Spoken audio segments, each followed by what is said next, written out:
Essay is no doubt a difficult subject in the journey of CSS, and it is a fear of 90 to 95% students. अस्सलाम वालेकुम ladies and gentleman, unwinding CSS academy की तरफ से मैं हूं Sanam Baloch. Nelson Mandela once said, "Don't judge me by my success, judge me by how many times I fell and got back up again." आज हमारे साथ मौजूद हैं सर नादिर अली अब्रो, जिन्होंने सीएसएस 2024 में पाकिस्तान कस्टम सर्विस में एलोकेशन हासिल किए। आइए उनसे बात करते हैं कि उनकी जर्नी किस तरह की रही है। अस्सलाम वालेकुम सर। वालेकुम सलाम। सर बहुत बहुत शुक्रिया, आज आपने हमें टाइम दिया और आपको बहुत बहुत मुबारक आपके एलोकेशन के लिए। Thank you very much and it's honour to be here with you. Sir हमारे व्यूअर्स को थोड़ा बताइएगा कि आपकी स्टडी बैकग्राउंड कैसी रही है और आप बेसिकली कहाँ से बिलोंग करते हैं। मेरा ताल्लुक खैरपुर मीरज से है। I got my early education from my home town. Later on मैंने LLB किया था from Shaheed Zulfikar Ali Bhutto university of law, and then I move to Lahore for LLM which I did in 2024 from Punjab university. Sir आपकी सीएसएस की journey कब start हुई और आप अपनी जर्नी में किस तरह मोटिवेटेड रहे? एक्चुअली मेरा बड़ा भाई ही used to prepare for the competitive exams, और मैं उसी को देख के मोटिवेट होता था कि मुझे भी आगे जाके CSS करनी थी। And this idea of doing CSS वो मैं जब 12वीं जमात में था उस वक्त मेरे जहन में आया कि I have to do this thing. Later on in my academic years LLB and LLM मैं अपनी इंग्लिश को तरजीह देता था, because English is a language which is needed in CSS। As long as the question of motivation remains, I was myself motivated for doing the CSS and I had the support of my family. So दोनों चीज़ों को combine करके अल्हम्दुलिल्लाह मैंने 2024 का CSS qualify किया। Sir जो English एसे का सब्जेक्ट है वो एक टफेस्ट सब्जेक्ट माना जाता है और 90% जो कैंडिडेट्स हैं वो एसे के सब्जेक्ट में फेल हो जाते हैं। आपने 3 बार एसे क्वालिफाई किया है, तो आप क्या समझते हैं कि एसे को किस तरह अटेम्प्ट करना चाहिए? Essay is no doubt a difficult subject in the journey of CSS, and it is a fear of 90 to 95% students. मेरी जो strength थी in passing 3 times essay paper वो ये थी कि सबसे पहले I got to understand कि essay होता क्या है, the basics of the essay. When I was done with this aspect, मैंने essay को लिखना शुरू कर दिया. So writing more about the essay, I think, was my strength of passing the essay for 3 times. A lot of candidates they run behind content के arguments हमें नहीं आते, data नहीं आती, but I ran otherwise because essay is a linguistic subject. उसमें आपको express करना है अपने आप को, अपने ideas को through writing. तो मैंने ज़्यादा focus writing पे किया rather than arranging the arguments and datas. Sir जैसे आपने 3 बार ऐसे क्वालिफाई किया है और आपने लिटरेरी ऐसे अटेम्प्ट किए हैं, आपका लिटरेचर का बैकग्राउंड भी नहीं है, तो काफ़ी सारे स्टूडेंट जो होते हैं वो कंफ्यूज होते हैं कि लिटरेरी ऐसे अटेम्प्ट करनी चाहिए या नहीं करनी चाहिए, तो इस बारे में आप क्या कहना चाहेंगे? Yes, I attempted 3 essays which were based on the literary essays, और अल्हम्दुलिल्लाह मैंने तीनों ही क्वालिफाई किए थे। इट्स नॉट डिफ़िकल्ट, ये एक मिथ है in the minds of students कि it is a difficult essay. मसला ये है कि they do not prepare themselves for the literary essay, बस ये देख के वो कह देते हैं कि it's not easy for us. और I do not think कि in order to do the literary essay you need a literary academic background such as English में डिग्री होना या किसी और literature में डिग्री होना. No, I don't think कि it is needed. I myself is example of it. 3 बार मैंने किया था, लेकिन literary essay is difficult. There is no doubt. Difficult in sense में है कि it has its own journey. Literary essay को समझना, उसको करना, it's an art. It is an skill. तो लिटरेरी essay करने से पहले वो skill आपको लाजमी आना चाहिए. A lot of students do not have that skill, और उस skill की वजह से वो कहते हैं कि it's difficult. But I assume कि अगर any candidate give 1 month or 1.5 months on the literary essay preparation of, वो सारी गेम समझ जाता है कि literary essay है क्या, and then he will be thankful कि it's very easy. Basically literary essay का ताल्लुक literature से कम है और आपकी आम रवाजी बातों से ज़्यादा। जैसे literary essay में आपके पास ऐसी स्टेटमेंट आ सकती है कि the might is right, और जिसका ताल्लुक किसी कोटेशन के साथ होगा, जिसका ताल्लुक किसी एडेज के साथ होगा, जिसका ताल्लुक किसी सेइंग के साथ होगा। तो लिटरेरी ऐसे के जो टॉपिक्स होते हैं वो आपकी ज़िंदगी के, आम जिंदगी के मामलात में से ही आते हैं। They are not specifically from the literature domain, and it's easy, बस आपको वो skills चाहिए। if you will put dedication on it, you will acquire it, and it's easy। Sir जैसे आपने नोट्स मेकिंग की बात की, एक फैक्ट बुक बनाई जाती है, तो फैक्ट बुक जो है वो नेसेसरी है या वो स्टूडेंट पे डिपेंड करता है कि वो बनाए या नहीं बनाए? Notes making is a primary thing and fact book is a secondary thing. Basic जो आपके कॉन्सेप्ट्स क्लियर होते हैं ना, वो आपकी नोट्स मेकिंग से होते हैं। जब आप तैयारी करते हैं, a new data appears, daily basis के ऊपर डेवलपमेंट होती है, तो उस डेवलपमेंट को कैप्चर करने के लिए, क्योंकि आपके नोट्स में स्पेस नहीं होती, we go for the fact book. तो फैक्ट बुक बनानी चाहिए, लेकिन थोड़ा मेच्योरिटी के साथ बनानी चाहिए। जैसे कि you can't put every fact in the fact book. वो फैक्ट जो रिलेवेंट हो, जैसे कि फॉर सपोज जेंडर स्टडीज की फैक्ट बुक है, तो उसमें जो जेंडर स्टडीज के हिसाब से या जेंडर के हिसाब से वायलेशन, जेंडर परसेप्शन इंडेक्स या इंटरनेशनल लेवल पे कोई काम हो रहा है, उसी चीज को नोट डाउन करना। So fact book is not the notes. Basically ये एक अपडेटेड डेटा होती है, तो one should go for it. मैंने भी अपनी लाइफ में यही की थी कि there was a fact book, उसमें एक सेगमेंट थे of all the optional and compulsory subject. जहां से मुझे कोई रिलेवेंट इंफॉर्मेशन मिलती थी, डेटा मिलती थी, I use to note down that data into the fact book, and it help me a lot to stay updated regarding my option subjects. Sir CSS में 12 subjects होते हैं और टाइम जो है लिमिटेड होता है, तो इस लिमिटेड टाइम में स्टूडेंट को कौन सी स्ट्रेटजी अपनानी चाहिए जो सब्जेक्ट्स हैं वो प्रॉपरली कवर हो जाएं, और आपकी क्या स्ट्रेटजी रही है? देयर इज नो डाउट कि सीएसएस की जर्नी लेंदी होती है and the time is very limited. तो पर्सनली मेरी स्ट्रेटजी ये थी कि I divided the CSS preparation into different segments. तो बेसिकली देयर वर 3 सेगमेंट्स। पहला segment it was consist on 3 to 4 month, जिसमें मैंने सारे ऑप्शनल सब्जेक्ट्स और सारे कंपलसरी सब्जेक्ट्स पढ़े थे और उसकी नोट्स मेकिंग की थी। This was my first segment. Then the second segment was attempting the past papers. वो तकरीबन जर्नी थी मेरी 5 से 6 महीने, 5 से 6 महीने। इन 5 to 6 months I attempted all the past papers of every subject 2016 से 2023 तक।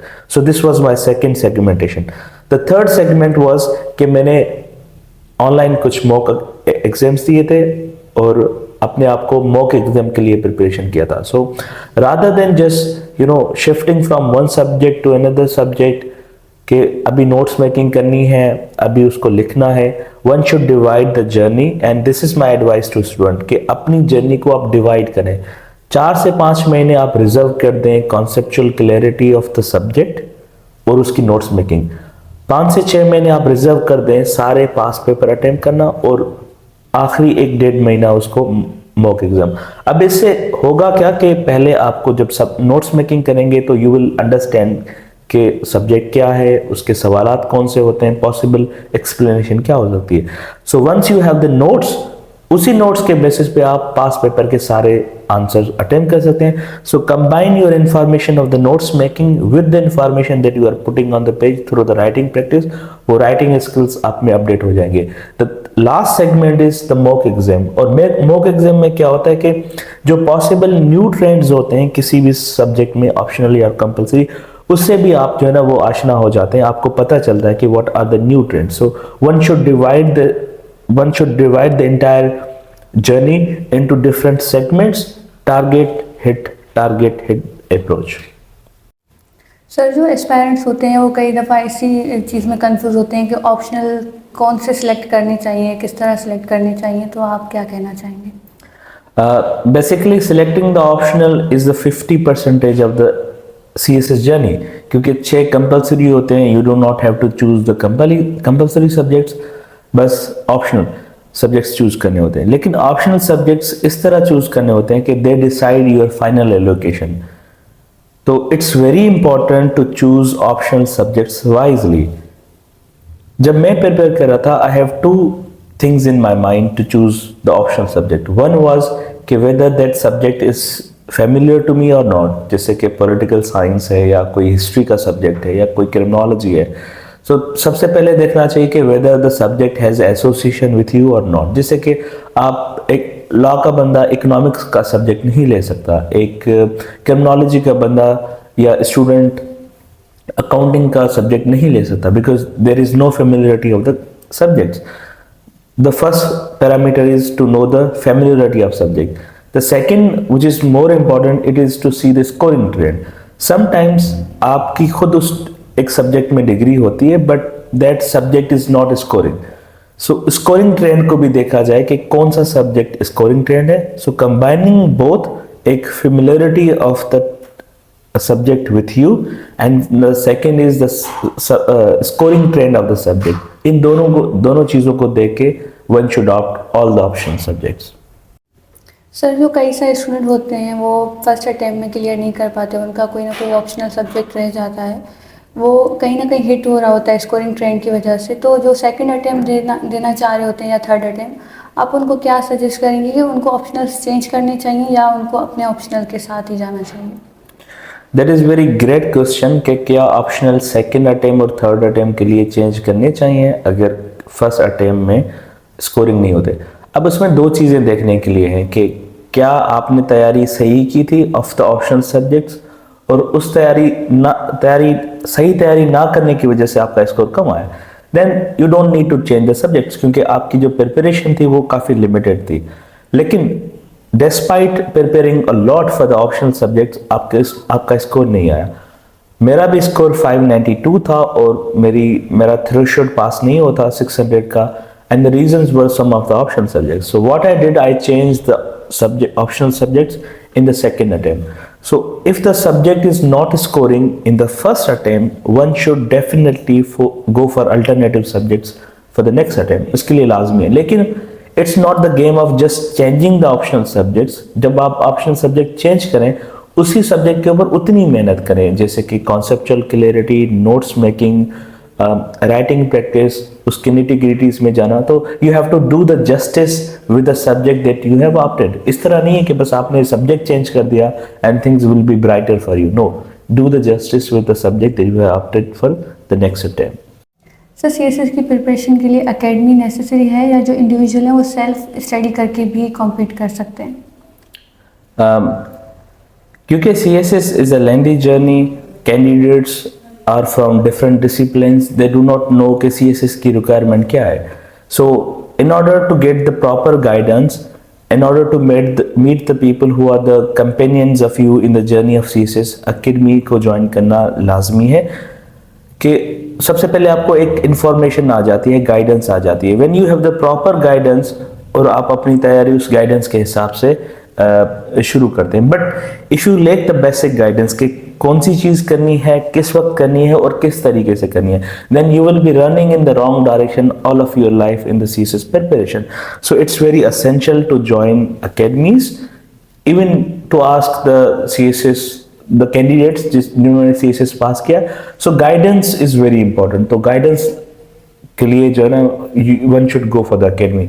The second is it's not always fix formula कि जो बच्चे अकेडमीज ज्वाइन करते हैं they pass the CSS. We have the examples of couple of students जिन्होंने self study की थी, they got the information and guidance from the internet और अपनी मेहनत से उन्होंने सीएसएस पास किया। So these are the two possibilities के one can pass the CSS by joining the academies and also self study. लेकिन अकेडमी का ये फायदा है कि you get to know the people जो आपके साथ पढ़ते हैं, you have the same journey, you share the things, आप ग्रुप स्टडी करते हैं, नोट्स मेकिंग करते हैं, and if somebody more experience is sitting beside you in the classroom, he will guide you accordingly. So the direction and guidance is must, therefore one should join the academy in order to get the proper guidance. Sir, जो future aspirants देख रहे हैं, आप उनको UCA के platform से last क्या message देना चाहेंगे? My last message to all of them would be कि खौफ को ख़त्म करें, because fear is there which is stopping your potential from achieving CSS journey and CSS goal. Subjects fail हो जाते हैं, ऐसे फेल हो जाता है, समटाइम्स सारे सब्जेक्ट्स पास भी हो जाते हैं, one fails in aggregate. So there is a possibility of the failure. Out of 20,000 students, 300 और 400, they reach the final allocation. तो इसका मतलब ये है कि the fear of failure is always there. लेकिन जब हम fear करते हैं, we undermine our potential. So my last message is just kill the fear. Fear एक ऐसी चीज है which is stopping you from realizing your real potential and achieving it through. So do not fear, even in the failure, do not fear. So dear viewers, आज हमारी fruitful discussion रही mister Nadir Ali Abro के साथ। अगले दिन फिर मिलेंगे एक और सक्सेसफुल कहानी के साथ। यूसीए के साथ जुड़े रहिएगा। अल्लाह हाफिज़।